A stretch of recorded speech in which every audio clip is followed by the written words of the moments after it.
I had to give y'all number two, man. I had to go ahead and bless y'all with another one uh today. I had to, man. I'm on the road. It's Sunday. It's Sunday fun day in Houston, but it's also a great day to give some game. It's also a great day to just go ahead and minister to you, all this game that I've been gifted with through the experience of just living life. If you're just tuning in for the first time ever, man, I am Boy Jew the Charm God, king of controversial, uncomfortable conversations. Hit the like button. Y'all gotta hit the like button. I'm asking you to because we want YouTube to recommend this channel. We need YouTube to recommend the conversation that we're having because that's how we're gonna change community. The conversations we have here invoke growth. I truly believe that. And so it's not an egotistical thing. I don't, it doesn't boost my ego. Um, the subscriber count, the how many people are here, it doesn't matter because we are all peers. We are all in this community together. This is our community here at Charm Hour. So become a charmer today. Hit the subscribe button, man. Hit the like button. Throw 50K in the chat. Comment. Converse with me. I know a lot of y'all be here. Y'all pick up the game, but talk back. I'm not always right. I'm willing to be wrong. I'm not always right. I'm willing to be wrong. Red pill, red pill, red pill. Red pill has been quite a bit of a conversation for quite some time. And I mean probably within the last uh 5 years. I think we've seen a large amount of men, especially black men. I'm really gonna say black men primarily have we've seen the largest influx in red pill because I think white men have always delved into red pill ideology. They've always had some literature on the matter, and now you're seeing a large amount of black men get into the information as it pertains to red pill information. Okay. What is red pill? What is the red pill dialogue? What is it truly? I don't think it's being discussed in its the best format or the best context because a lot of times what you're hearing when people talk about red pill, when you're hearing people talk about red pill, you're hearing a lot of negative commentary on the matter because there is a lot of negative red pill talk out there. There are, when you get into a lot of these groups, when you get into the manosphere. Hey, I'm gonna block you. Don't ever say the Astros suck. Get out of here. I forgot, man. Well, y'all be, I'm gonna, hey, don't come here talking about the Astros, man. We the greatest baseball team on earth. Don't be in here today. No Astro slander. All you, you know what I'm saying? All you trolls, you're gonna get up out of here immediately. We're not playing that kind of game, man. But if anything, show me what's up by hitting the like button. Y'all show what's up and throw 50K in the chat. You know what I'm saying? That's what y'all can do. Go ahead, hit that like button, throw 50K in the chat, and we're not doing no type of Astro slander. But red pill is typically talked about in such a way when it comes to all the negative commentary that you get, or what is seemingly misogynist. But that's really your far, red pill, like your extremists. They seem like they always on here ragging on women. They're always like, that's the fresh and fit guys. That has been associated with red pill versus understand what red pill means and the term and where it was coined from. I first heard of red pill information from a guy named Rollo Tomasi who wrote a book called The Rational Male. I read The Rational Male and it made so much sense to me. I did not get any type of the rational male didn't make me feel like it was hatred towards women. The rational male was rational information that applied to men and women. Even, the author has said this, and others have said that women have even read the book. It was information discussing behavioral patterns as it pertains to set the dynamics between the gender dynamics. That was really simple and plain. I had read that book before I even heard of a Kevin Samuels. I had first got into that information some time ago, probably 2018, from a friend of mine, Rob J. 10X. Rob J be on the channel, he be on the panels with us. But that's when I first heard of this, red pill ideology. And for me, it made a lot of sense. I think the reason why it was called red pill or referred to as being red pill information is because it was saying that the man is waking up and seeing the game for what it is. It's seeing the game in reality and not being a passive male, understanding where you are in the sexual marketplace. You can get better. You can, work on yourself, be a purposeful driven person, be a purposeful driven man. And, that's what women find attractive. Now, there's a part of that that's still rooted in the game community or the pickup artist community of, if I do this, then I'll get this reaction from women. I must say that, that was probably just from the very first off, the red pill community. And I said this earlier, was birthed out of the pickup artist game. So, you know, there are some men just don't got game. You seen the movie, what's that movie with Will Smith? I forgot the movie, man, but he ain't had no game. He had to learn, Will Smith had to teach the game and show bro how to talk to women. There are guys out there like that. So the pickup artists or the pickup artists, there's people that are called, referred to as pickup artists. They have learned how to talk to women. They have learned how to initiate conversation. They have learned how to go on dates. And ultimately, when you're talking about that world, the end goal is typically, usually physical, you're obtaining physical pleasure. It's more of a lustful thing. It's more of, when people are just dating, casually dating, they're also more than likely having casual sex. So that's what red pill is birthed out of, the pickup game, the pickup artist community. Okay. So when you get into out of that, you get the manosphere. The manosphere is built out of that because these are now men that are swapping notes. They're talking to each other. Hey, when I get out into the game, this is what I learned. This is what women are typically going for. It was just the trading of game that funneled his way. As you got people that had natural game or didn't have to really worry about that, took the information and consolidated into, hey, this applies across all board. How we see women. See, here's the thing. You may say to yourself, a gold digger, she's going after men for money. She's a gold digger. But the truth is, all women want provision. All women want a level of provision. We know that. How do we know that? Because what typically becomes an issue for men who are uh married, if they may have some downtime, finance can become an issue. We've seen it. I've been there. Most men who were married for quite some time have seen that. So that's something that, even though you may see things in the pickup artist community or the dating community, even if you may see things out here in the pimp world, the gender dynamics really don't change much. It just depends on what type of game you playing. Okay, so you have somebody like a Rolo Tomasi or a Kevin Samuels who are having these experiences in their own life in the dating world, and men can collectively come together and say, hey, I'm experiencing that, or I've seen that in a relationship. It can be helpful because you also can get some guidance of a man to say, don't do this or don't do that, or this is why you're having a certain experience. That's really what the red pill information was from the beginning.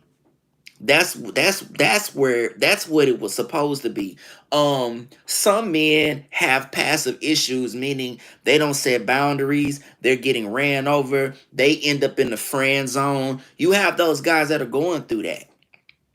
Before we make this all about what it's become, we have to understand where it came from. Okay, so you have men that end up in the friend zone. You got men that just don't know how to talk to women. You got men that lead with their money. See, that's one thing that I feel like I disagree with when it comes to valuable man. That somehow later on that got turned into a valuable man is what's in his pockets, what's in his money, because it's broke men out here that are getting females attention. So it ain't about money. That somehow just kind of got in there. And again, that's more of a pickup artist characteristic, is women tend to go for this, or women tend to go for a certain type of man, which can be true. That can be true. But again, this was a place where men could come together and swap notes and say, hey, this is what I'm seeing in the field, this is what I've experienced, whatever the case may be. That's red pill. Again, you have some men, they may not have a certain prowess. They have to lead with their money. And that's what they do. We notice in the game, it's certain aspects of the game that you can't change. It's real.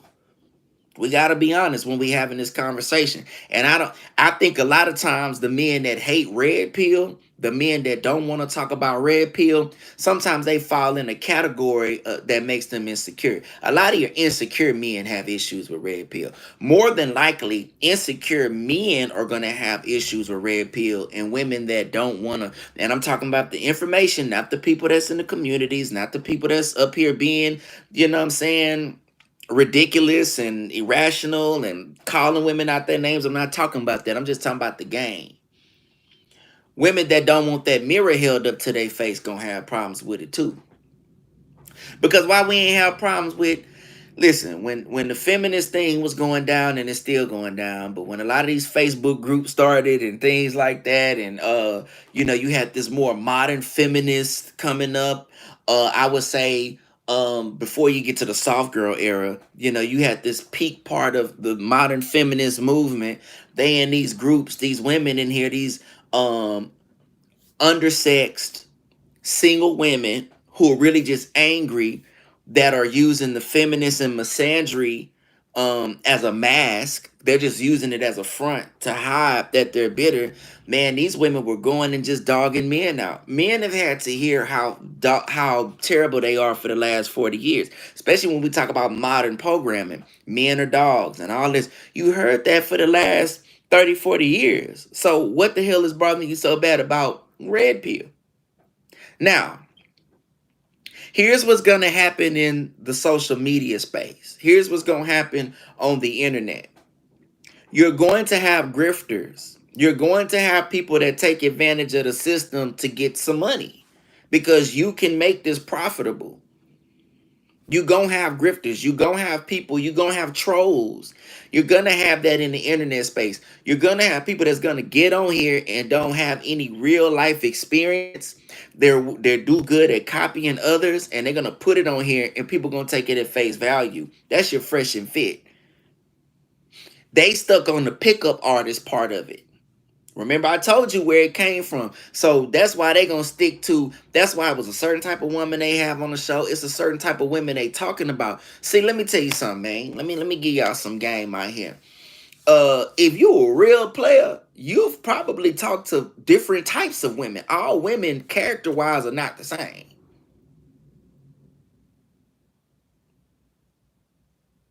All women characterized are not the same. So you may have some women that are shallow like that. You gotta have the chains on. You gotta have the money on. Money on you. You gotta have all of that. There's a shallow woman out there. That's typically who they're gonna talk to. But there are women that are just as beautiful or just as bad, so to speak, that may not even be into that. She could be into something else. She may be more intellectually driven. And you know how they say conversation rule the nation. If you got good conversation, you can go get that type of woman who's not necessarily looking for your bank account to fit into a certain status. So a lot of times you guys like fresh and fit, or those people that are like superficial, they using the superficial part of the game. All they can do is lead with their money. They can't just converse, be interesting. Hey, let me tell you something, man. If you're an interesting dude, women will follow you. You can be, if you're an interesting guy. That's why the biggest piece of real red pill information is being purposeful driven. If you have a purpose and you have a place that you're going, a woman, you have to have vision. If you don't have a vision, how can you lead her? You got to be able to lead yourself, have a vision. Women will follow that. Women are in need of vision. Women want to be in service to something. So if you have vision, you have a purpose, you're ambitious, you're going somewhere, that alone, and you're confident in that, that alone will garner you a group of women. So when you got these guys, like again, Fresh and Fit, even the Andrew Tate, they're relying on manipulative aspects of the game, which are real. They're real. Look, all parts of the game, when we talking about the game of life, when we're talking about the gender dynamics, everything is in play. You just got to understand what's going on. Everybody can't break this down because everybody hadn't had experiences. So again, some of the negative parts of the red pill is you got guys who are getting in on the conversation that hadn't really had no real experiences in the game. They ain't had no real experience in the game. They haven't, really had different girlfriends or what we call spinning plates. Rolo Tomasi refers to spinning plates, where you have, you don't have to be physical with all of them, but you have about 3 to 4 that you're dealing with or talking to, and as we say in spinning plates, the last one standing. You know what I'm saying? The last one, hey, all of them, everything else fell out, but the last one you roll with that. A lot of these guys ain't had that experience. So when you looking at certain guys, yes, that's a negative part of I don't even consider that to be really red pill. They're just taking advantage of the algorithms, and they're taking advantage of the conversation, and then they just running with it and da da da.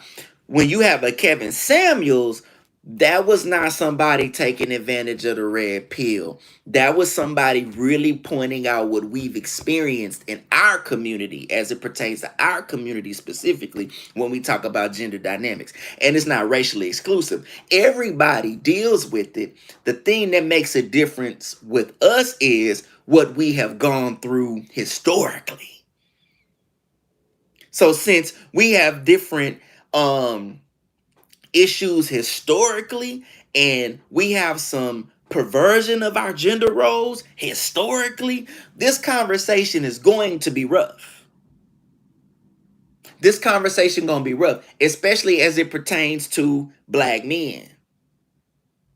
Because if you're a black man, again, you were raised in a single parent household, you had or had a passive father who could have potentially been raised in a single parent household. When we begin to talk about gender roles, that may be uncomfortable if you've never seen good models of this. Because I will say it all the time. And this, yeah, I'm gonna go ahead and say, even though some, according to the definition of what a matriarchal society really is, may not all the way agree. It may be a variation of black community, but for the most part, it is a matriarchal society. Women do ultimately have the leadership in the community. So when you start to talk about any type of masculine objectives, when you talk about masculine subject matter, even to men, it's gonna come off. It can be, it can be adverse. It's gonna seem like it because you ain't seen it. If you were never growing up in a household and never seen positive interaction between your mother and your father, if you've never actually had any type of men with positive leadership in the community, then it's going to seem bogus. I've already said that the highest form of masculinity in the black neighborhood is gangsters. Gangsters, drug dealers, pimps, things like that. We take a lot of street culture and convert it to the survival methods. Hustling. We hustlers. Even when we on a job, we hustling. Even when we out here, being debonair, we macking, we pimping. We don't have a lot of references to like real masculinity. So that's why when we have this topic in discussion of red pill, You have everybody's coming from this angle of like disappointment, or they're pulling up the worst examples. But see, don't tell me nothing about red pill and you got a Derek Jackson out here. Don't tell me nothing about no red pill and you got a Derek Jackson out here who really represents a passive man. That's a passive person. As a man, you have to have what you going for and what you not going for. And your walk and talk have to line up. So you can't be up here saying what's disappointing to women and you was messing over your wife. See, when I get up here, I could tell the lifestyle I lived as far as infidelity, having multiple women, whatever the case may have been. I could talk about that and then get into don't do that, why you shouldn't do that, and then get into, positive aspects of being married, being a husband, this, that, and the third. I can have those real life discussions with you because I'm not up here trying to pander to anybody. All the pandering information is going to go viral because it makes people feel comfortable. All of the pandering information is makes people feel comfortable. So though that's typically the material that's going to go viral in the first place. It's everything that's pandering. But you can't talk about heavily in the heavy sense, oh, red pill it is. Even Fresh and Fit, even though I don't like that Fresh and Fit, even the Andrew Tates, it is extreme versions of the information, but you got Derek Jackson walking around here. That's retarded. That's ridiculous. Because let me tell you something, and you learn this through experience. I'm gonna tell you what separate my conversation from everybody, and this ain't egotistical. This is not an egotistical thing. I have said it here. I have said it, many times. And if you're just tuning in, hit the like button, hit the subscribe button, throw 50K in the chat. But I'm finna break down why my conversation of the game is so much different. It's really my experience. And my experience can be validated through conversation of people that have been on this channel, have gotten the comments, women that get up in here. I just have the experience. I've had over 20 years of marriage. I had over 20 years of infidelity. I've had over 20 years of experience of being intimate with women, dating women, whatever the case may be. And I grew up from that. Masculinity is a spectrum. That's why I say this isn't a red pill channel, even though a lot of the things that I talk about come off as red pill, because it's red pill information is a piece of masculinity. You got when we talking masculine talk, it's gonna have some truth in it, but in the full context, and when you get into like other authors, other creators, podcasts, or whatever the case may be, when they're talking about masculinity, they're going to talk about masculinity in its fullness. So I could talk about masculinity in its fullness. And we've all really been on the spectrum at the end of the day. Nobody just comes out as this alpha man. I don't care how bravado he is. Masculinity is a spectrum and you must grow on it, and you'll understand certain things as you grow. Many of us have been in the beta part. Many of us have been in the beta part of masculinity, but we grow out of it. We didn't like it, so we get better. As a man, you are striving to be better. You should want to be better for yourself when you don't like the position that you're in, and it is tough and it is hard. It is not easy, but that's a part of masculinity. You either go, "What's up, Janice? I ain't seen you in a while. I'm back. I'm back, Miss Janice. I'm out here cooking, you know what I'm saying? I didn't had a lot of streams and StreamYard and all that working, but I'm back on the lives, you know what I'm saying, on the live tip, you know what I'm saying? Because I think when I operate from this space, it's just better. I shouldn't even leave y'all like this. It's just better. But masculinity is a spectrum, and you grow on that spectrum. You grow. Masculinity is 4 levels of masculinity, and I've created this. I actually have a curriculum that I'm waiting to bring out when we officially launch the podcast. But boyhood, adolescent, responsible, and covenant. Boyhood, that's when you dependent. Adolescent, you're rebellious. Responsible, you become responsible, you can take care of things, but you may not get to the covenant part, which is covering a family. You with your wife, that's the covenant masculine. And I got my wife, I can cover a family. A lot of those guys that you see in the red pill conversation, they make their 3. They 3 with a little bit of some of that too in there, because a lot of the shit that they be saying is childish. But three, as they're responsible, but they understand gender dynamics and how they gonna interact with women and whatever the case may be. But if you're negative and always blaming women, you're not operating at your fullest masculinity, because as a man, as an adult, but especially as a man, you dictate who comes in and out of your life. You need to understand that you set the framework. You set the framework as a man and how you're going to operate. You set the framework and how you're going to operate and what you're going to do. That's what you do as a man. You will learn, hey, when you was 20, when you was 25, when you was 30, yeah, maybe you did choose wrong. And let me tell you about this before I continue on with that. This your first time living life.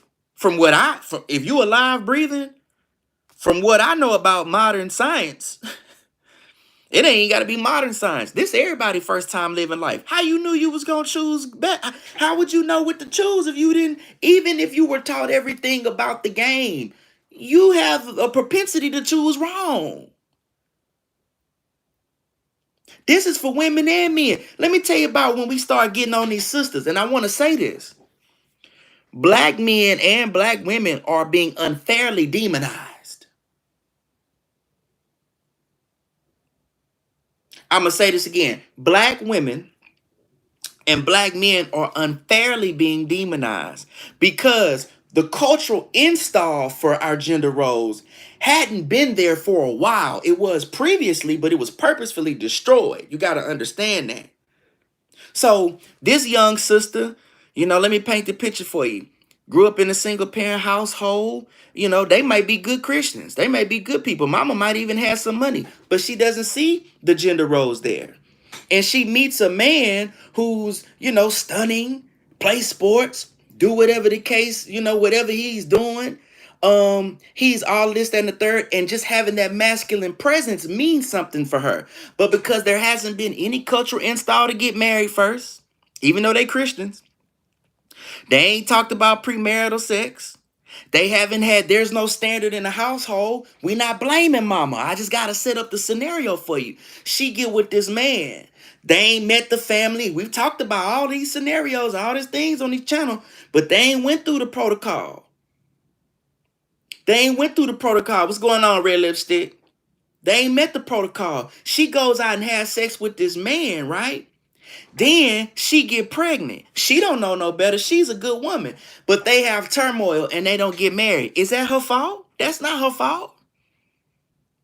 It's easy to say, well, she did it again. And we have to learn how to show grace in our community. Yes, we have gotten up here and we critique the results. That's what we're supposed to do. But we have to give grace and talk about reality. Because she did it again, even if she did it 3 times. Well, she should have learned from the first time. Well, shoulda, woulda, coulda. A lot of shoulda happened, but it didn't. At some point, she will learn, but this her first time living life. And many of us have to learn, because, hey, if this is every man you're dealing with, and you don't have any cultural install on what type of man you should be with, and if you're in a culture where masculinity hasn't really been defined, you're going to have a problem.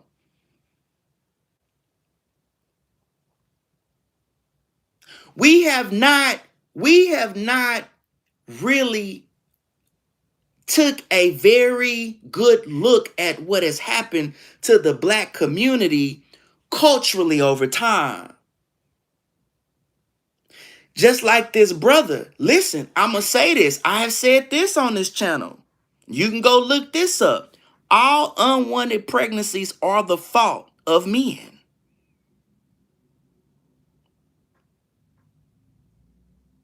All unwanted. What's up, Jeff? Shout out to you. Hey, man, I appreciate it. Listen, I want to say this while y'all are here. Miss Janice might know. Say, man, I used to do these lives, y'all, and I was dropping game. I had like 8,000 views, 3,000 views. I had all kinds, because Miss Janice, you see, I got moderators. I don't, and y'all set y'all notifications. Cause when I'm putting the information, the algorithms don't show me no love. Y'all, what we talking about, they not gonna show love for this. It's y'all. Y'all gonna us together make this. And it's not an egotistical thing. My heart's in the right place.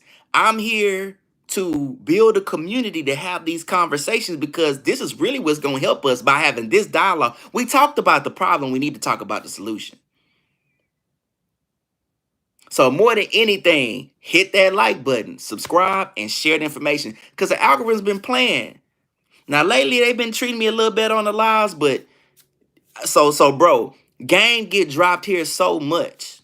Game get dropped here so much, but the algorithms, whatever. But okay, let's go back. Let's go back to, like I said, even when we look at the man. All unwanted pregnancies.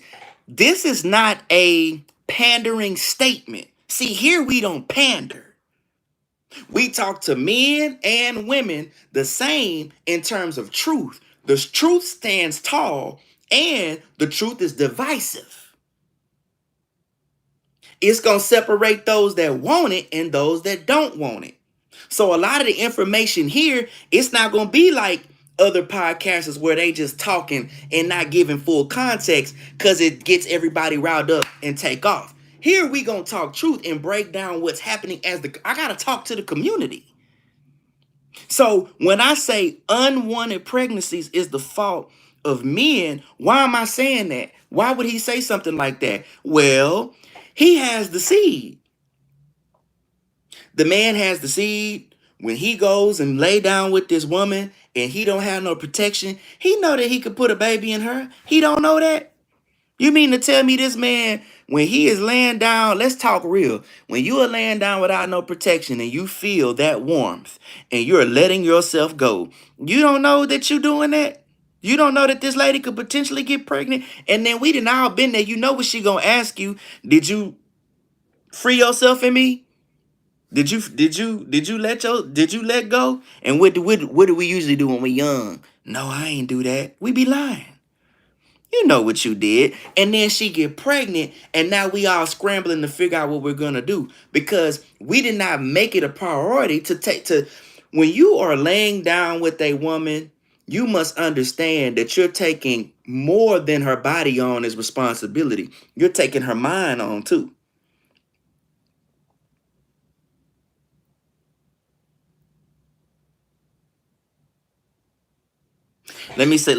Judgment without context does not facilitate grace. Where do you go from here? Okay, yeah. I like that. Oh, Miss Janice. Hey, Miss Janice, I'm gonna give you your props, but I am gonna take that.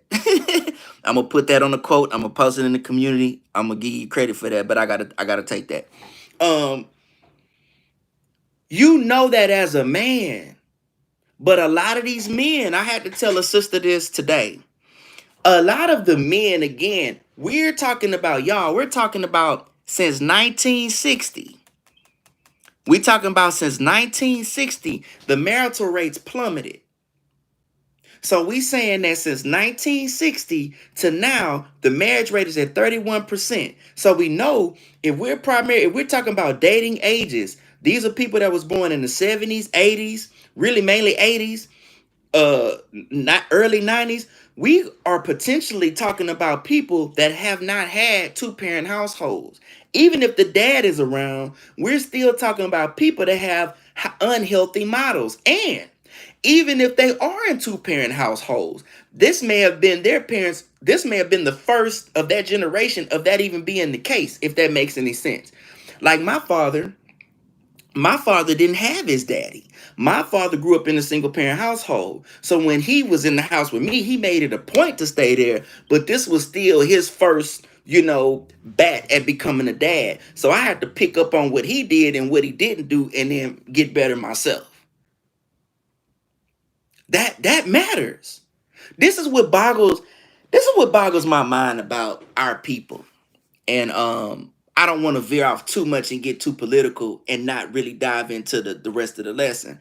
But how do you look at the low marriage rates? How do you look at the out of wedlock birth rates and say to yourself that That's not the major problem. That's the major problem right there. When you're looking at the Indian community at a 90 plus percentile rate of getting married, when you look at the Asians at a high marriage rate, even our Hispanic community, look at what they're doing in their communities and look at what they're doing with median income.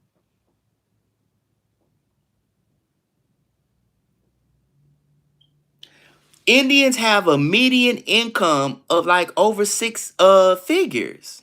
So do Asians. How do you not see that your wealth is gonna come from families? Miss Janice, no, Miss Janice, we've been talking about this for a very long time.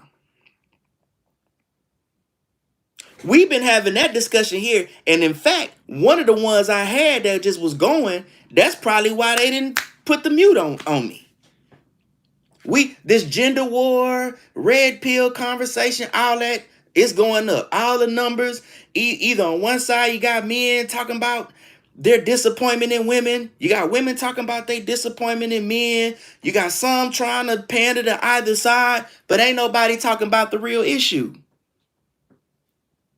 Your conventional family. And what's the first thing that they went after? So it's no wonder why after 1950 the numbers dropped.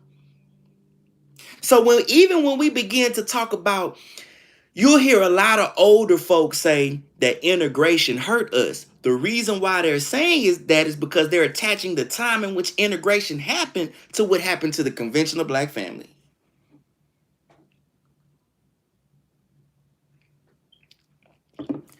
The CIA, the FBI don't got to do nothing else. They didn't. It's the job has already been done. We're scrambling to try to figure out how to fix what has already happened. That's what we're doing. And listen, the issues that we have in regards to divorce, the issues that we have in regards to finance and infidelity, it's not exclusive to black people. Everyone has to deal with it, but we bear a different burden with that. We can't afford to even deal with it the way other people do because of how broken down our community is. See, we don't want to have the real revolution is much more tougher than what we want. It's not marching. The revolution ain't marching. The revolution ain't getting out there and breaking windows. The revolution ain't really for us. Even one that is a violence. The revolution is fixing your home. It's tough. Understanding that your woman need covering even if she's going through a rebellious time. Even see, you have to be the teacher. You are meant to be the teacher, but how can you be the teacher and you uninformed? How you gonna guide her and you can't guide you? Then you have to be, in order to be a great leader, you have to be a great follower. You got to be able to listen, because sometimes, a lot of times, she not wrong. She got some good information to kick to you. But you got to know how to tell her no. You got to know how to say, I don't know about that. And you still have to also know how to listen and be tender with your loving, but also have frame and purpose and boundaries to say no. The Adam and Eve story, Adam put the bond over the boundary. He had already, listen, when you go back to that Adam and Eve story, I think I've talked about this before. Before God gave Adam a mate, he gave him duty. He gave him purpose. He gave him a job. Then he got a mate. The house was built and put together. Adam was working it, and then he got a mate to help multiply it. That women are multipliers. You bring them in for when you got it all figured out. And even then, you may not have it totally figured out. You need her help in her discernment. It's about order. We living out of order right now. Because God gonna give you the purpose. God is gonna give you the boundary. He's gonna give you everything you need, and you following him. A lot of us put the cart before the horse. We put that bond over that boundary. We put the women before our purpose, and that's Miss Adam led her astray. She didn't lead Adam astray. He already had the information. He did her wrong by saying, hey, these are the boundaries. Eve, get that. He should have. Smack that apple, not smack her, but get the apple out of hand. Protector, not just protector of the body, but the mind too. But when you give over your authority to your woman, a lot of men are doing that. A lot of black men do that. They giving their authority over. Make her go work. Make her go do stuff. Make her carry the load. So when I say, or when we've talked about red pill being a savior, no, it's not necessarily being a savior, but it is giving black men a different perspective on how to look at themselves and masculinity. Because the one thing that red pill does point out in its purest form is you got to get a purpose. You got to stop blaming a woman. You got to get up and get yourself together. There's a way that you get yourself together before you can even have a woman. But the problem with most good information, once it's been perverted for money, a lot of the goodness gets distorted. People do this with the word of God. I just gave y'all some word out the Bible, and it's as real as it's gonna be. And also ask the Holy Spirit to tell you, because I'm a Christian. So I also ask the Holy Spirit to reveal that to you. Don't just take my word for it. Go to the scripture though. See, a lot of these pastors, a lot of these leaders, the money drive them. Go get a job. I work. I don't need this. You can donate to the show. I have the information. It's for the show. We want to grow the show for the information. I don't need your money. I work. And I will continue to do that and invest in myself and do things until, I can just do this. But I'm not going to circumvent wanting to help people or circumvent the truth for money. So a lot of the red pill information has been exploited to just be about getting women. And you're making the ancient poor choice to put your woman or to put any woman over what God has designed you to be, go, purpose, ever he gave you, whatever the case may be. And when you're going in the right direction, you get the right woman. Adam went to sleep. He ain't even choose the woman. God chose a woman. Adam ain't get out there. He probably, who knows what he would have came back with. He went to sleep. God put him to sleep and then brought forth him a woman that he needed. That's the other part of this red pill thing. It's all about, I got money, I'm a certain height, I can do this, that, and the third, blah, blah, blah. And just the red pill discussion has really stayed at dating. There's a lot of dating conversation, nothing that leads to marriage. And that's what's problematic about our people.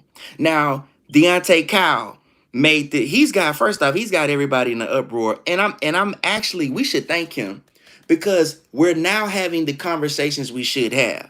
Because he talked about black men being responsible for the protection of all women. Well, before we can even talk about what a black man is responsible for, is what is he culturally? What's the cultural install for him? How do black men collectively think and operate together? When you leave your house and you go into the club, are you looking for thoughts? Is that what you all about? Can you just open? I've heard some brothers say they opened up a door for a woman. She went in, they didn't say thank you, and they, got mad about it. So what if she don't say thank you? You have to be operating at a higher level emotionally and mentally than our women. And that's not to demean our women. It's just that when they have those emotional storms and they're not thinking correctly, we have to be stable. Maybe she not in a good mood. Maybe she not in a good mood. Just open the door for her.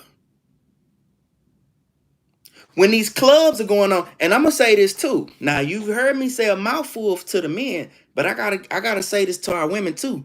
I can't protect you if I can't correct you. So if you want to wear revealing clothes, if you want to have your boobs popping out, if you want to have your butt hanging out, and you going over to that club that I don't even want to go to, and you going over there with them knuckleheads, what do you expect's gonna happen? Okay, the last time you went to that gas station, they was catcalling you. No men in your family around. Nobody's protecting you. So I can save you with information if I can't physically save you. So maybe you need to, which this is what John Cannon was saying. But again, a lot of these people don't explain things well out of a lot of things. A lot of our people don't explain things well. I got the name Charm Guy because I'm great at conversation and I can articulate things so you understand it. That's why I am the teacher here. You can save somebody with information and saying, hey, look, sister, I'm not gonna be at that gas station. Them brothers gonna always catcall you over there. And even if I were to go over there, it is a possibility that I could end up in danger. So what I think you ought to do is go to that gas station over there where it ain't so many of us. You may not like that, and it may be less convenient for you, but you need to go to that gas station over there when ain't nobody checking for you.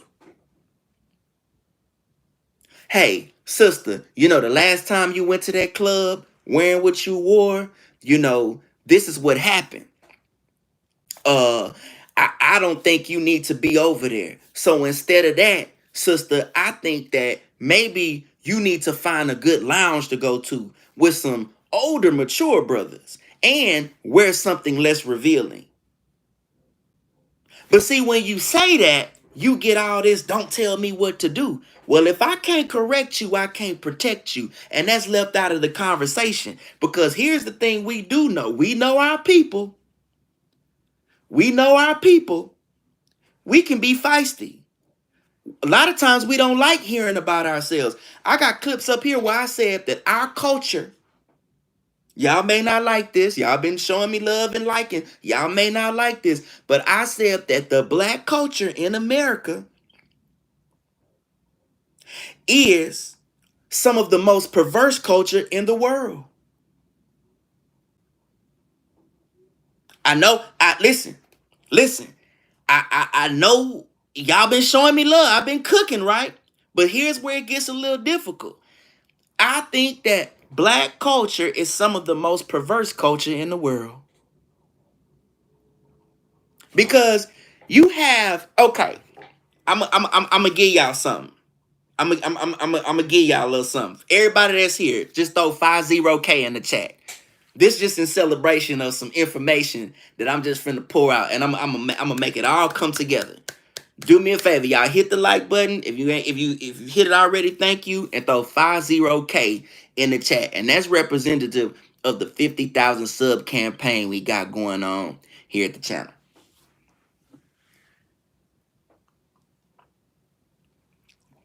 I'm gonna show you something. Megan Thee Stallion. I'm from Houston. If y'all don't know, I'm right here in the city right now. I'm from Houston. So shout out to Megan Thee Stallion for being a Houston representative and a successful rapper from the city. I think that's awesome. But look at and listen to her subject matter. You talk about screwing whoever, getting them for their money. Everything that you rap about is perverse. You rap about perverse material. You rap about a level of degeneracy. You don't think that your personal life gonna end up in degeneracy? You rap about taking advantage of men. When you are rapping about foolishness, when you are rapping about things that are unrighteousness, you are going to attract that which is unrighteous.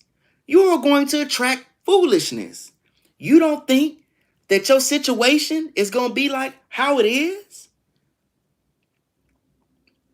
Tory Lanez, listen to what he raps about. You think that you going to find, so you thought that you was going to get with a man like that. And by the way, I'm not taking any responsibility from Tory. I want to paint this picture about our culture, our music, and what we push. A man that doesn't talk about being faithful to his wife. Listen, black men don't talk about being married.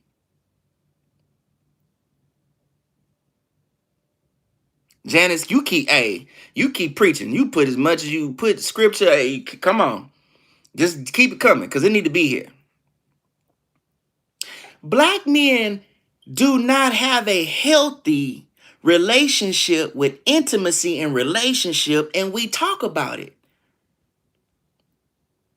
B's and H's ain't nothing but or tricks and all that. Again, what did I tell y'all? I said that the highest form of masculinity is gonna be street culture. And we talk about that in the music. So do you think that a man like this that's talking like that's gonna be faithful to you? Of course he'll do you and your friend. You didn't know that? So you end up in a situation based off of what you surrounded yourself with out of your mouth. I don't care if Diddy called himself Love. I don't care if he changed his name to, you can't wash away your sins like that. Everything you talk about is debauchery filled. And you've been having parties for years. We gonna act like we didn't know that this was happening?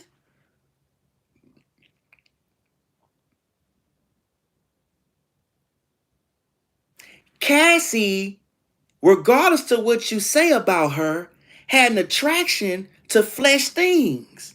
She wanted the lifestyle. She wanted to be in the industry.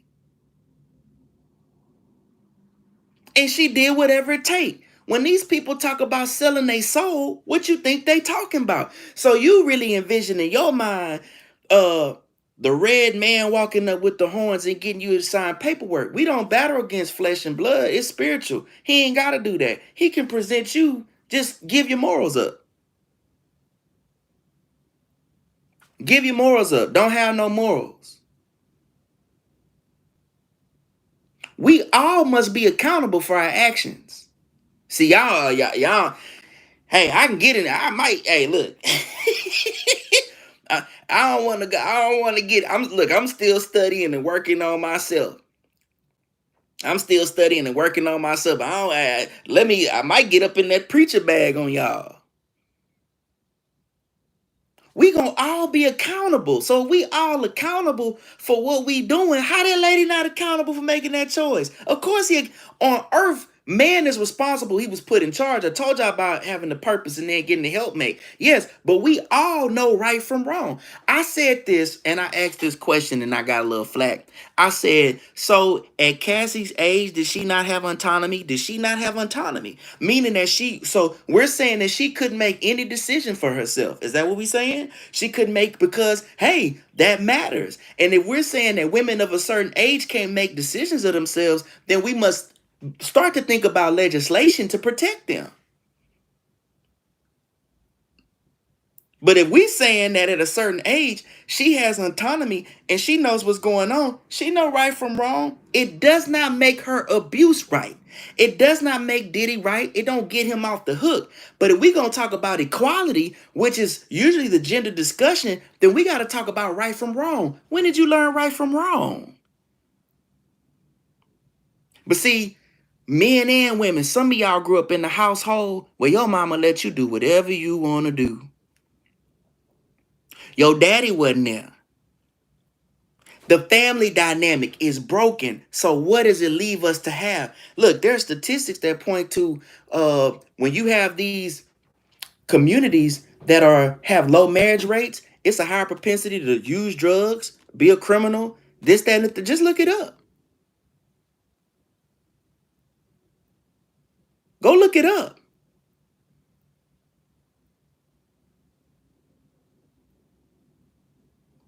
So look at our community. You know, saying that we are responsible or accountable for black women's protection, I understand what the brother was saying, but out of context, it's gonna rile people up because everybody's gonna be fragmented on a statement like that because it really doesn't. How do you comprehend that? You're not really going after the issue. You're not saying what the real issue is, if I'm being quite honest. The truth is, what's going on in the culture that our women don't feel protected? What's happening when they're around because you're asking strangers to protect you. But you have touted around a poor ideology of being independent, not needing a man for anything, and now you're asking him for his protection. See, I don't think that it's black women's fault that relationships fail. I don't think that it's black women's fault that the community is in the condition that it's in. We must understand, though, black woman, because you have been propped up as the leader, you have to take what comes with that, which is criticism. It's your fault. Blah blah blah blah blah. You get a lot of that, but that's not true. What has happened to you is you were weaponized to do exactly what you were supposed to do, which was to be a weapon of mass destruction and help keep your families apart. Now, what have they done? They took 106,000 jobs from you. They're going to keep taking jobs. As AI replaces your jobs, what you going to do? What man are you going to be with? Because you're going to need protection, you're going to need covering, and your family, your kids going to need it. Same thing with you, black man. You didn't, you can't be a player the whole time. You got to take on the wife. You can't be out here messing with 5 to 6, 7 different women, bragging on that, screwing their head up, because that's what you're doing.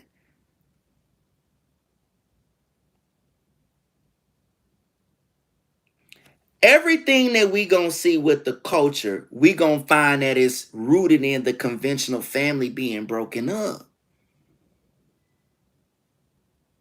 And the truth is, for our people and our community, what we have to do is we don't have the luxury of leaving. You can't leave these households. Y'all don't want to hear that. They don't want to hear that. They don't want to hear that. That ain't popular. Brother, she may not have the cultural install for marriage. You got to be better. Baby girl, it ain't a plethora of men out there for you. You gonna have to love him. That's love. Y'all got kids. Y'all gotta make it work. Brother, you was wrong. You did some terrible stuff. You gonna have to apologize and show her that you can get better. It's hard. It ain't easy, but you gotta do it. Baby girl, your brunch days are over with. No going out, staying out all night and getting it on. That's done. See, the real revolution is at home, and the real revolution is hard, and we don't want to do it.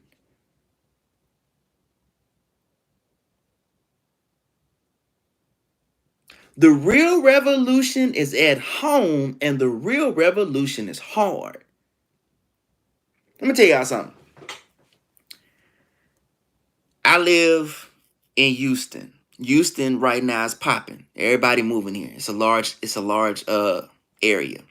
There's a part of town called Sugarland. And Sugarland has a large population of Indian people. I'm not talking Native American, of Indian people from India that live there. So much so, I have watched this place transform over, I'm going to say, for a little bit, I was gone from Houston. So from 2003 to 2011, I was gone. I was in the Navy. But I'm born and raised Houston. Came back from 2011 to now. They've got Indian people running for office, constable. We talking about Texas. This Houston, Texas. Now, for those that don't know, it's like any other parts of the South. It's liberal in the city, but outside, it's country. But Houston is the most diverse city in America. We got we got plantation historical sites downtown. We in the South. We freed our slaves last. That's why we celebrate Juneteenth. So I'm just trying to paint this picture on how we are the reason for the season, but it seems like we don't understand that and we don't take advantage. Because when you think about the 14th Amendment and birthright citizenship, which is why I'm glad that Donald Trump talked about that, that's because of us. When you get into those Reconstruction amendments, that's because of us. Now, while we have been discombobulated in our families, they have come over here, gotten here, raise their families. And I'm talking about, remember that median income I was telling you that they got a lot of money? Sugarland, a bunch of them, big houses, everything. And they got grocery stores. And I'm not talking about them old rinkety dinky stores that they may have in our community where they just give us old food and shit like that. They got a store over there look like a Whole Foods. So what does that tell me? They're accumulating money, they're accumulating wealth, they're taking advantage of the American dream. We complain about food deserts. We complaining about food deserts and resources. And they are able to create their own resources here. We don't really, we are so far removed from what the real issue is, we can't even see the enemy. We don't even understand how this thing then developed and transformed geopolitically against us. While we up here talking about red pill and don't do red pill and Derek Jackson and all this other crap we talking about, we haven't even seen how this thing has evolved geopolitically around us. It's scary. We are politically in danger. That's why, yes, the reparations conversation is very important. I do believe we need reparations, but without a real sense of community and family, that money gonna be gone. It's gonna go right into the hands of somebody else because their families right now. If you cut them a $500,000 check, that money gonna be gone in 3 years. Now, my argument has always been that even if you gave all of us the reparations, I think there's a nice amount of people that will do the right thing. But for the most part, and I think that would matter. I think that would be enough. But collectively, we aren't going to do what we're supposed to do with the money. And that really could propel us into another dimension politically. Where are the think tanks? Y'all need to go tap in with Yvette Cornell. Yvette Cornell is a very dope sister with this. Cause see what I really want to do, and I'm gonna say it here now. I want to take the charm hour and I want to take the community and I want to take everything that comes from this and make a think tank.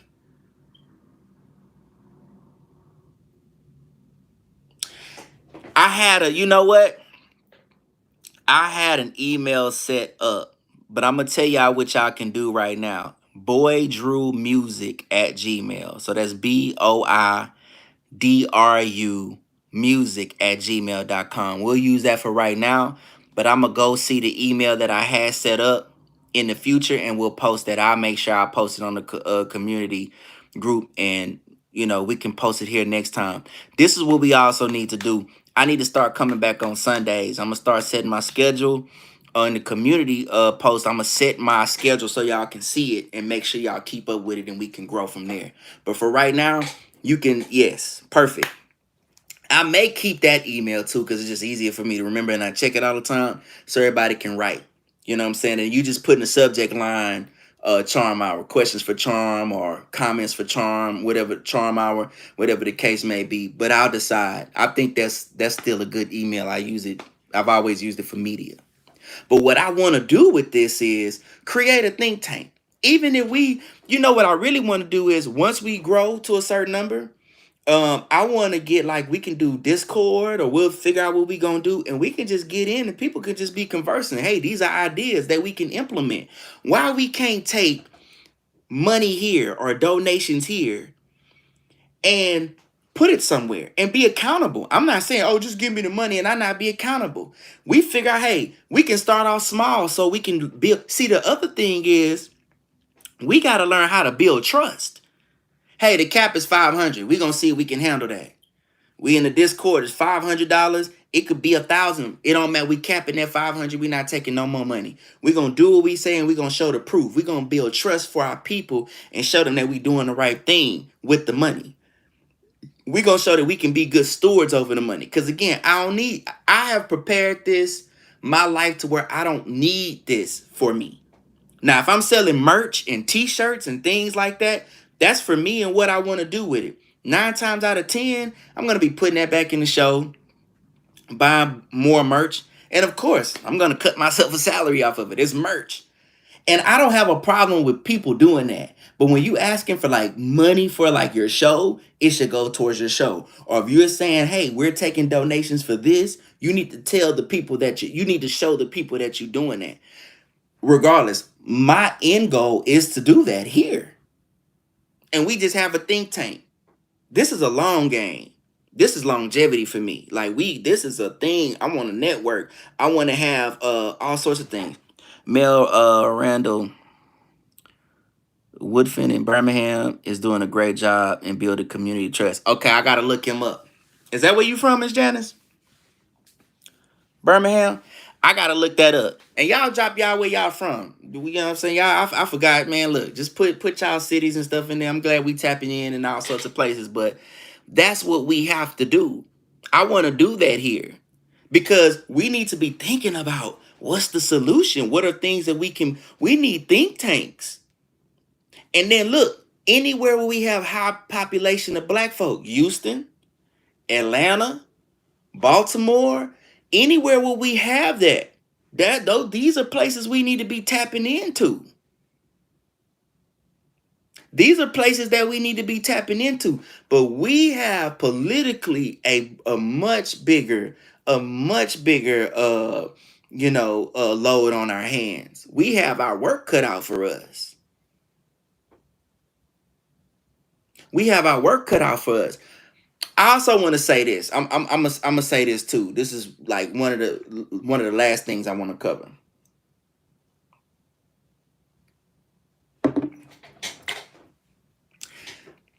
Hey man, study the Black Panthers. Study Angela Davis. Malcolm X, Martin Luther King, great. But you have to understand that if you're pulling from and planning from that information, it's dated. You got to know that that's dated. A lot of the information that they're speaking on is dated. We're in 2025 and the ball game is different. Yes, racism, white supremacy happened. Yes, there were a lot of things, roadblocks and all sorts of conspiracies that are true. But where we are and how it has morphed and changed today, you got to understand the strategists that are strategizing in other communities outside of our own think 20 to 30 to 40 years, 100 years ahead of time. So if you are basing your strategy and movement on information that you reading from at the 60s because it's intriguing to you, you are behind. I'm hearing a lot of people do that. Have you read this book? That's great. But even right now, we need scholastic view of today. You have to understand. You have to take it all. I'm going to go back to the Bible. The Bible can be understood in a way today it might not have been understood 600 years ago. Once you get it in its full context and you got prophecies fulfilled, when you get in certain information, you have to get it in its full context so it can the revelation comes. It's a process. Everything's a process. Imagine a birth. It's just like from conception to actual birth. It's a process. If you interrupt the process too soon, it's a problem. It also could be an issue if it's too late. But the point is, it's a process. Things do take time. TD Jakes may not be a favorable person right now to a lot of people. And a lot of evangelical Christians and preachers aren't, because they are tainted to a degree. But sometimes you got to look past the messenger and see the message. And he had a message where he was talking about time. Things take time. And I like this analogy where he talks about the cake.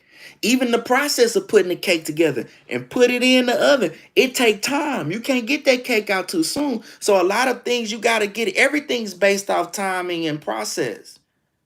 So when you look at the black condition, you got to get it over the course of time. So when we talk about from 1950 to now, the marital rates, well, what does that look like? Okay, so once we integrate, where have black people gone from integration to now, coming out of the crack AIDS era? How do we now see it? We need scholars to take a look at that, write about it, and give us data so we can assess where we are. Because let me tell you this, and if you listen to me, I'm talking about blackness. I'm talking about our people. I haven't really mentioned white people once because they are not the priority at hand. So why are we having all this information race baiting? What they did already worked. And some of the they that we think we talking about ain't had nothing to do with it because they not in those class of people. They are just going to take advantage of being under the umbrella of white. See, whiteness is a thing. That's an association. But when we get to talking about class, look, I went to Lake Charles, Louisiana a couple weeks ago. My son had an AAU tournament. Depending on where you there, you're going to see white folks and black folks together. They ain't got no money. The illusion of whiteness. When you get into rural, this middle, why you think they not going to cut them food stamps off?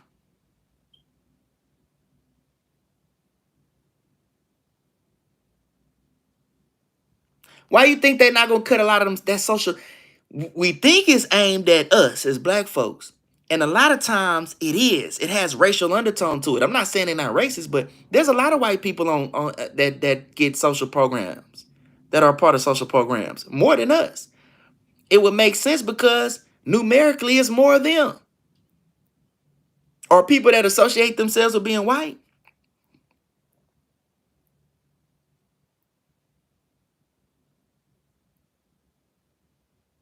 So to keep talking about this boogeyman and how oppressed we are and how white people feel about us, man, that's a distraction. Because if you get yourself together and get your community together and do what you need to do to get yourself together, they not going to be able to stop you. We are entitled to the country. See, look, here's why reparations, here's why this conversation of black folks is such a big thing. Even at the 13% of us, we're entitled to the throne, so to speak. Who built this with the Anglo-Saxon? Who has been here to long? Look, I'm from Houston. My daddy people from Smithville near Austin, we've been in Texas. It makes sense because black people been here. Why? Because of slavery. This ain't like California where they had migration. This ain't like even in the Midwest where there's been migration, even though there's been black people up there. Then my mama's side from Louisiana. So I'm Creole, Louisiana Creole, which is black still. It's black, it's just, Louisiana Creole. My father, again, black still. I'm a black man from Texas. So we're talking about generations. My people been here. I don't gotta visit no other country. I don't have no association with no other country. Then when we talk about the Louisiana Creole side, it's a whole bunch of mixture there, but people that's been here. I don't want to get into the Native American argument because even people there, even in New Orleans, talk about people being in New Orleans that have been there, that were there when that man got off the boat that was black. I don't want to get into that. That's a whole. I let everybody who talk about who. Look, we know that we were here, whether it be through slavery or other means. That's why I don't like when people like Dr. Umar Johnson, who is a very intelligent brother and says a lot of good things, stop talking about this black nationalism thing. What do you mean? We are black people and this is our land too. Where you going? Going back to where? How you know you belong? You gonna believe Ancestry.com? I don't believe that. I don't believe nothing they talking about.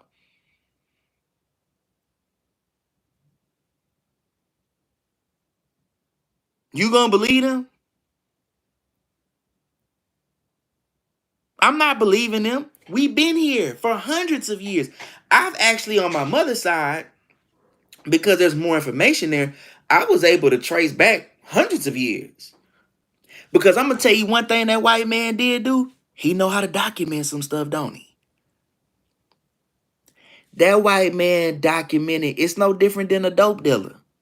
You gotta put it on paper if you gonna watch it grow. They documented everything they was doing. That's why they can't run from it. They can't run from it. They wrote down everything because they didn't think nobody was gonna check them about it.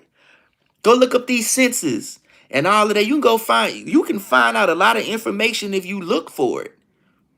A lot of our people, if you do the research, you'll see where you come from.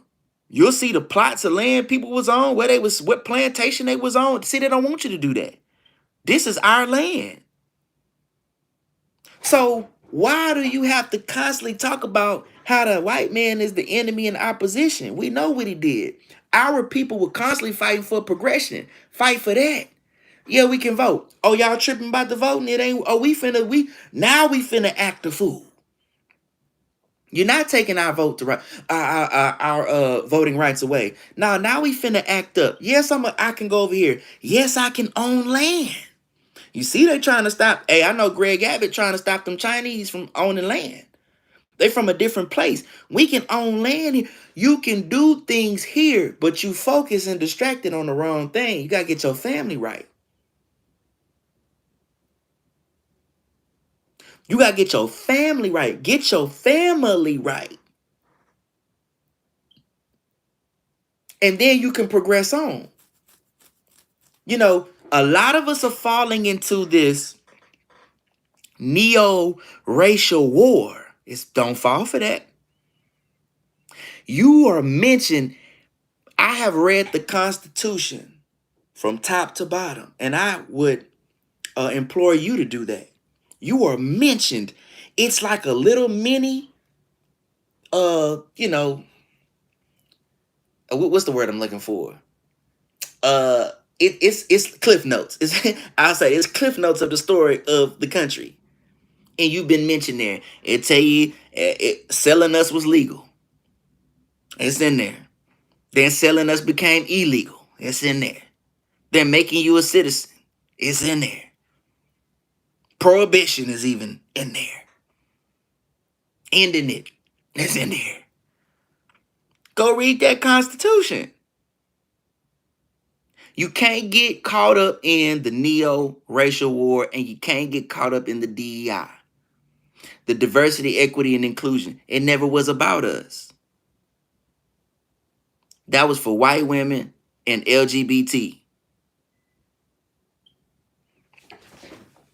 Yes, Miss Janice. I'm suggesting that we decentralize the wound. You are amazing. You are a writer. We decentralize the wound and lean into the solutions. But see, that's what we doing here. And we gonna keep doing it. We not gonna pander for views and votes. We gonna keep it the way we keep it here. Now, sometimes I know people look at my content and they just think I'm doing that. And if you see a lot of my stuff in clips, it seems like I'm doing that. These are my real opinions. And they're clips from things that we've talked about on the show. I'm gonna clip this up. Y'all gonna see it. Y'all gonna probably see this stuff go out in clips. Y'all gonna be like, man, it's gonna be clipped up. But yes, decentralize the womb. Stop buying into the we need to be revolutionaries for like another, like as they were in the 60s. We passed that. That's a dated approach. Marching in the streets, that's dated. It's a game because you're not really going nowhere with that. What happens when, I'm gonna ask y'all this. What happens when we take the marriage rate? You in there? Yeah, I'm in here. On the live. What happens when we take the marriage rate from 30% to, let's say, 50%? What happens when we take the marriage rate from 30% to 50%? What does that look like for us? These are questions that we hadn't asked ourselves. What happens when we actually start doing business correctly?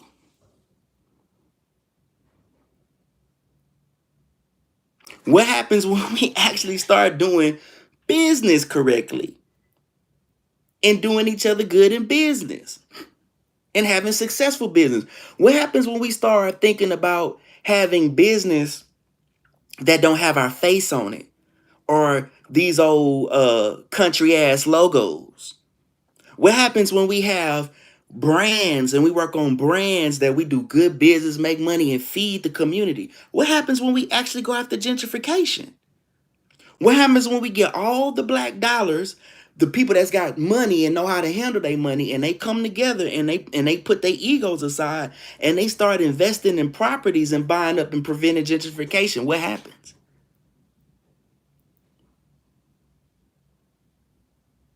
What happens when we do that? We haven't even talked about that. We are still talking about revolutionary times. We're still talking about times when we had to have black pen. You know what? I'm not gonna put this lady name out there because you could Google her. This was during the time when Trayvon Martin was slain, and we were doing marches down here in Houston, and I was a part of it. And we went down to City Hall, and do you know what this lady said? This lady who was a part of the march, who is a prominent person here, I'm gonna say it like that, said that she was glad that this happened so she could know what it feel like to march during the civil rights era.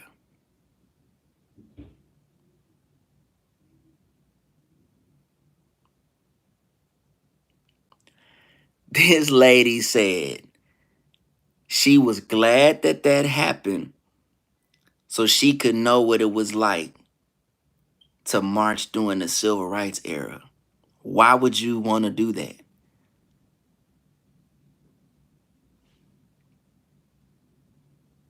Why would you want to be, you are so thirsty to know what that time is like that you want to relive it? It's just like Jasmine Crockett. I've had commentary for her too. It's just like Jasmine Crockett when she said, uh, it's like we're living in a civil rights era. She really said that. It's like we live, things are so bad racially. It's like we're living, are we? Because the last I checked, there was a Bull Connor who was sicking dogs on people and fire hoses and all of that. Pulling out fire hoses and turning water on people. You think you living in a, so you can't just go in a Target and go get you something and go about your business? First off, most black people don't even live in proximity around white folks. In most white neighborhoods, only 8% of black people live there. Most of us live with each other. The people that are coming into our neighborhoods and that are making it more diverse are Latino and Asians and other groups of people and Indians and everybody else. So what proximity to whiteness are you that you are experiencing a level of oppression where you can't get your ass up and go to work, go to school, get a degree, learn a trade, do something different, get you some money, uh, live together, families live together. We living in hard times. Y'all live together till somebody can move out, get a house, whatever. It's so many ways to skin this cat. Why you ain't doing that? So much pride and ego in our community. Everybody want to be rich. You have people living in subdivisions and cul-de-sacs and nice homes talking about they oppressed.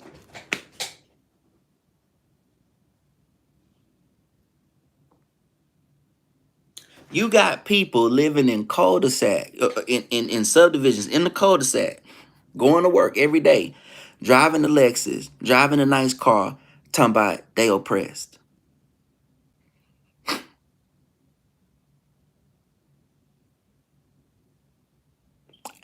If some of them people could go into the future that was getting them a dog sicked on them, heard you say that, would be confused. Before they could react, they'd be confused, like, damn, this a different level of oppression. I take that Lexus. I don't even know what kind of car that is. I hop in it.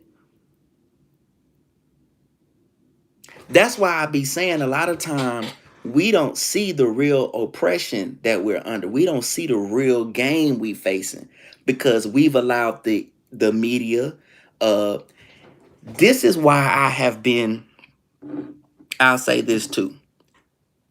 You don't have any real political representation on either side. You must understand that the conservative or the right wing community doesn't have to give you any representation, but they're going to acknowledge you because they understand the historical view and context of it, and they know that your vote counts. But they don't really have to give you any representation. The left is fooling you into making you think they're giving you representation, all the while siphoning all your energy to other subjugated groups for its own purpose. So you thinking you can go either or instead of just being more of an agenda based group. And everybody's selling you bullshit. The left is selling you on this idea and concept that you just always gonna be oppressed, because your oppression is how they're able to get gains in other groups that they have over there. You being a transformer ain't the same as being black.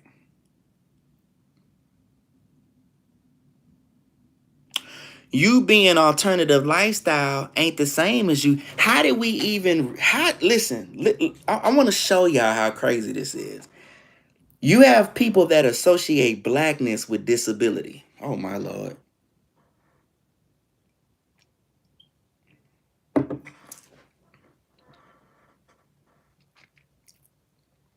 You have people that are associating blackness and putting it in, oh, whether you're gay, disabled. It's like you're in, that's the whole, because you black. So when you do have certain people talking about victimhood, uh, and the trauma Olympics and all of that, that's because it's always misused on you instead of you understanding what you are really entitled to. But hey, I'm glad y'all stuck around for this. Make sure y'all get this out, share this message, hit that like button. If you're just tuning in and ain't get to see it, watch it. Miss Janice, we back. I hope more moderators show up. Set them notifications. Y'all gotta set the notifications because YouTube playing. And with this information that we got, they gonna play. They want y'all to see everything else except for this. But we gonna show them that the people matter and the people can push something forward. I love y'all. Peace.